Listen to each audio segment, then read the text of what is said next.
Une des clés pour une pièce impériale, c'est la symétrie. Aujourd'hui, nous allons présenter un vase impérial et on va, pour cela, le passer au travers des 5 critères clés de l'analyse d'un vase chinois, à savoir la forme, la couleur, le décor, la dimension et l'authenticité et la provenance.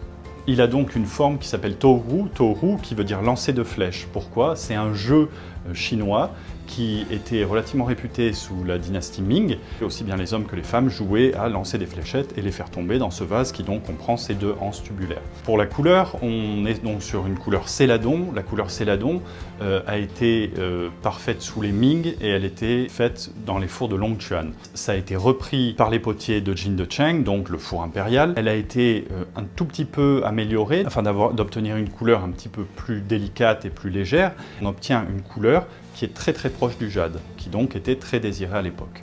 Pour le décor, on est sur un décor qui est sculpté en très léger relief sous une couche monochrome, donc céladon. Il comprend le répertoire classique du XVIIIe et de l'époque Qianlong, des rinceaux, des fleurs de pivoine, des dragons stylisés. On est donc sur un décor vraiment typique des pièces impériales.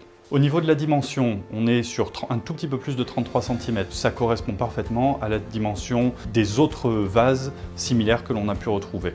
5e point, et un des plus importants, l'authenticité et la provenance. L'authenticité, elle regroupe les critères que l'on vient de voir, plus le poids qui est aussi important. Et il y a un dernier critère qu'on peut regarder, mais qui vient toujours en dernier, c'est la marque.